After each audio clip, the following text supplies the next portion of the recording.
नबी की ऐसी शान, बच्चा बच्चा है कुर्बान, हमारे नबी की ऐसी शान, बच्चा बच्चा है कुर्बान। पब्लिक प्रॉपर्टी को डैमेज करोगे, जनता को परेशान करोगे, आम जनता की आवाजाही को रोकोगे, तो पब्लिक प्रॉपर्टी को हुए नुकसान की भरपाई भी तुम्ही से करूंगा। बिल्कुल वसूला जाएगा और बगैर किसी डिस्काउंट के वसूला जाएगा। दोस्तों, जैसा कि आपको सबको पता है इस आग के बारे में, ये आग पूरे देश में फैल चुकी है। आई लव मोहम्मद जगह जगह देश में जैन जी बनाने की तैयारी चल रही है। दोस्तों, एक पोस्टर कानपुर में लगाया गया था, बट उसको पुलिस द्वारा हटा दिया गया था। बट उसको इस तरह दिखाया गया कि आई लव मोहम्मद लिखने से उस पोस्टर को हटाया गया, लेकिन इसके पीछे की जो हकीकत है वो कुछ और ही थी। ये है कि आई लव मोहम्मद के लिखने या बैनर लगाने पर कोई एफआईआर नहीं की गई है, बल्कि परंपरागत स्थान से अलग हटकर नए स्थान पर बैनर लगाने तथा जुलूस निकालने के दौरान इस पक्ष के द्वारा दूसरे पक्ष का बैनर फाड़ने पर हुई है। अनुरोध है कि इस संबंध में कोई भ्रांति न फैलाई जाए। ये थी वहाँ की असली हकीकत। दोस्तों, आई लव मोहम्मद लिखने से वो पोस्टर नहीं हटाया गया था। पोस्टर इसलिए हटाया गया था कि वो प्रतिबंधित जगह पे लगाया गया था, और जो दूसरे धर्म का यानी कि हिंदू धर्म का पोस्टर था उसको हटाया गया था, फाड़ा गया था। इसलिए उस पे एफआईआर हुई है और उसको गिरफ्तार किया गया। और ये मिल गया उन जैन जी बनाने वाले मौलानाओं को एक अच्छा मौका और लोगों को गुमराह करने का एक अच्छा मौका। लोगों ने गुस्ताखियां की हैं, लोगों पर कार्रवाई नहीं होती है। अगर हुकूमत एक हफ्ते के अंदर हमें कोई आश्वासन देती है, इस तरफ कुछ काम करती है तो ठीक है, वरना हम एक हफ्ते के बाद सड़कों पर एहतजाज करने पर मजबूर। इन्हीं झंडू मौलानाओं की वजह से ये मामला टूट पकड़ा है। इसकी सच्चाई ये लोग छुपा लिए हैं और फालतू की जो चीजें थी उनको ये हवा दे दी। अब इस हवा की आड़ में कितने लोगों के पिछवाड़े में हवा भरी जाएगी, कितने लोगों का पिछवाड़ा तोड़ा जाएगा, ये इनको तो बिल्कुल भी अंदाज़ा नहीं है। बट कुछ शांति दूतों ने गुजरात के गोधरा में इस हवा की आड़ में पूरे थाने को ही घेर लिया। उसके बाद पुलिस ने 17 लोगों को तुरंत गिरफ्तार कर लिया और 88 लोगों पर कार्रवाई हुई। अब जिन 17 लोगों को गिरफ्तार किया है उनके तो पिछवाड़े में पुलिस ने 100% हवा भर दी होगी, अच्छे से तोड़ा होगा। बाकी दोस्तों, ये जो मौलाना है लिब्रांडू मौलाना तौकीर रजा, ये काफ़ी दिनों से प्रयास कर रहा है सड़कों पर आने का, संविधान के साथ छेड़छाड़ करने का, डेमोग्राफी के साथ छेड़छाड़ करने का। ये काफ़ी दिन से प्रयास कर रहा है और ये इससे पहले भी बहुत कुछ कर चुका है, बट इसको कभी भी सफलता नहीं मिली। बाकी हम तो इससे यही कहूँगा कि मौलाना, ये तेरे लिए भी अच्छा मौका है और बुलडोजर बाबा के लिए भी अच्छा मौका है। अब ये देखते हैं कि किस तेरे पिछवाड़े में कितना दम है। अब वो पता तो चले कि अब ऐसा है, एक बार आर पार हो ही जाए, पता तो चले कि तेरे पिछवाड़े में कितना दम है और तेरे ऊपर किस किस का हाथ है। ब्रह्मा विष्णु कोई देवा नहीं, ब्राह्मणों को गुरु तुम मानो नहीं,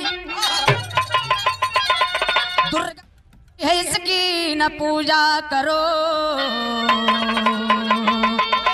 महिषासुर का इतिहास जानो। पिछले एक हफ्ते में इस महिला का वीडियो आपके YouTube पर या सोशल मीडिया किसी भी प्लेटफॉर्म पर एक आध बार आपके सामने जरूर आऊगा। और इस महिला का नाम है सरोज सरगम, और ये आए दिन हमारे देवी देवताओं पर टिप्पणी का ये इतनी बेहुदा भरी टिप्पणी करती है कि आप उसको सुन भी नहीं सकते। और ये सब करती है इन यादव जी की वजह से। किताब है बहुजन नायक चंद्रभूषण यादव जी इस किताब को लिखी। चंद्रभूषण यादव, ये महिला इसी किताब का रेफरेंस देकर हमारे देवी देवताओं को बदनाम करती है और उन पे बहुत ही गंदी भाषा का प्रयोग करती है। अब ये चंद्रभूषण यादव जाहिल कौन है, हम इसके बारे में नहीं जानते, ना ही हम इस पे टिप्पणी करना जानते हैं, क्योंकि ये जो किताब है ये यादव ने लिखी भी है या नहीं लिखी है, ऐसे ही उसका नाम दे दिया गया किसी का भी,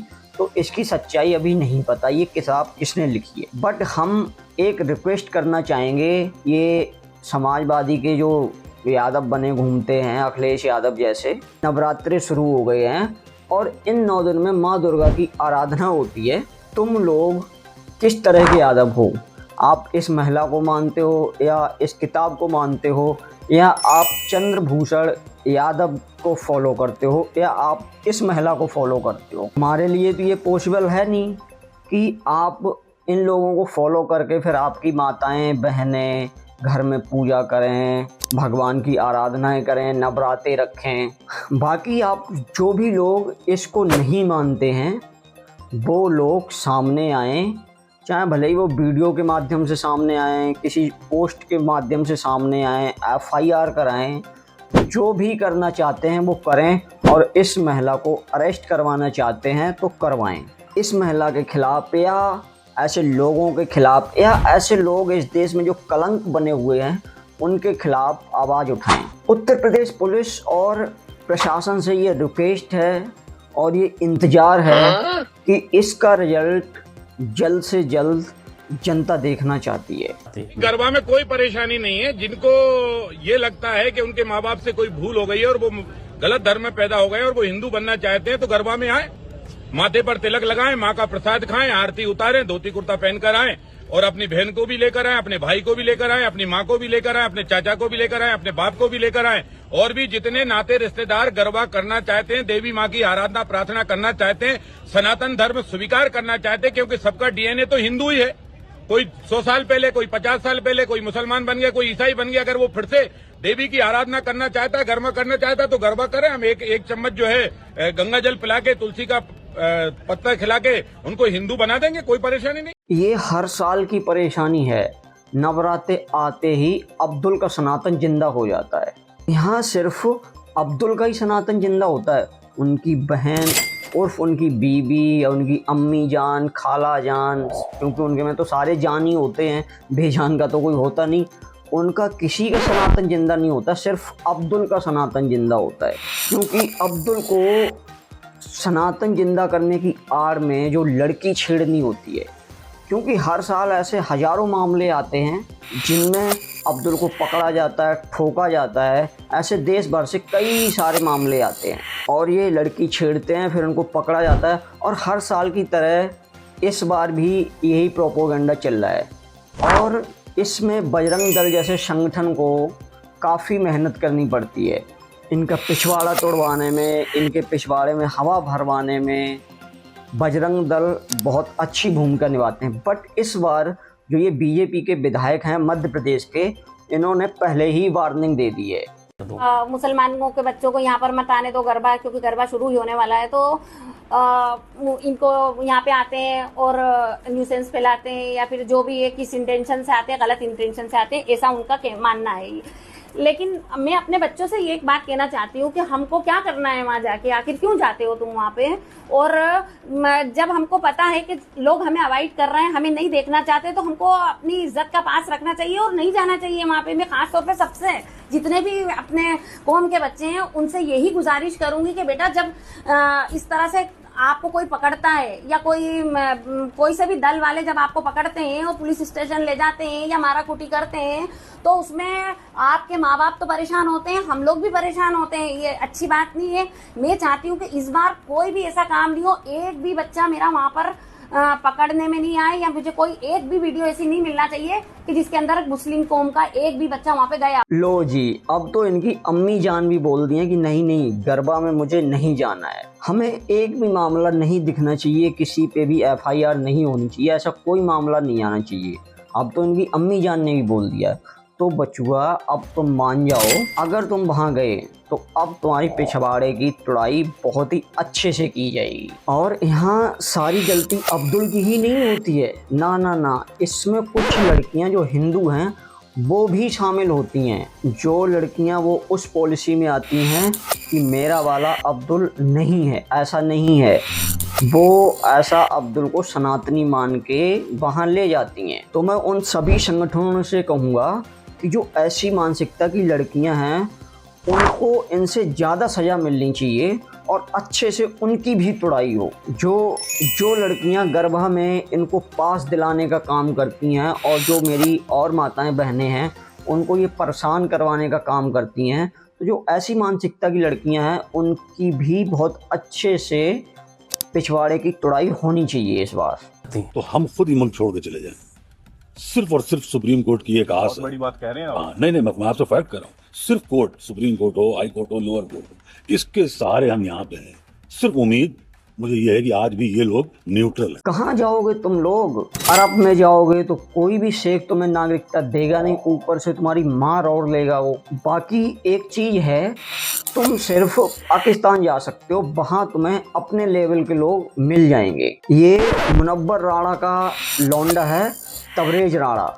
आपको याद होगा, ये मुनव्वर राणा कई बार बोल चुका है कि अगर योगी आदित्यनाथ उत्तर प्रदेश के मुख्यमंत्री बने तो मैं उत्तर प्रदेश छोड़ दूंगा, बट ये ऐसा तो नहीं कर पाया। बट उसका लौंडा उससे 10, 15, 20 कदम और आगे निकल गया। वो तो सीधा देश ही छोड़ने की बात कर गया। बाकी बचवा न्यूट्रल होने की बात है तो बहुत न्यूट्रल है हमारी कोर्ट। और ये होगा जरूर, मैं तुमसे कह दिया, कुछ नहीं होगा ना। उसका एड्रेस निकला के उसके मुंड अगर पिथौरागढ़ न पहुंचा दी, मैं भी अपने बाप के लड़की अब ऐसा ही होगा, पैसे नहीं मिलेगा। मैं कशिश के ताऊजी मेरे साथ खड़े हैं। ताराचंदी से मैं गुजारिश करूंगा तो आप अपनी बात रखें और हमारी जो जनता जो है अपनी बिटिया को न्याय देने के लिए आपके कंधे से कंधे हाथ मिला के। ये मामला नैनीताल का है, जहां अख्तर अली नाम का एक शुअर एक 3 साल की बच्ची से रेप के मामले में गिरफ्तार होता है और उसको नैनीताल कोर्ट आजीवन कारावास की सजा देती है। ये मामला नैनीताल का है, जहां अख्तर अली नाम का एक शुअर एक 3 साल की बच्ची से रेप के मामले में गिरफ्तार होता है और उसको नैनीताल कोर्ट आजीवन कारावास की सजा देती है। लेकिन फिर बाद में secular neutral court, supreme court की एंट्री होती है और वो कोर्ट उसी अख्तर अली को जमानत दे देता है, बरी कर देता है। तो तबरेज मियाँ, भारत की सुप्रीम कोर्ट को कितना न्यूट्रल होना चाहिए, अब इससे ज़्यादा तो नहीं हो सकता। बाकी रात में कोर्ट भी खुल जाता है आतंकवादियों के लिए, और कितना न्यूट्रल चाहिए। बाकी ये जो प्रोटेस्ट कर रही थी वो इसकी बहन है सुमैया राणा, पूरा परिवार एक ही धंधे में लगा हुआ है। बाकी आप इस वीडियो के बारे में क्या कहना चाहेंगे, हमें कमेंट बॉक्स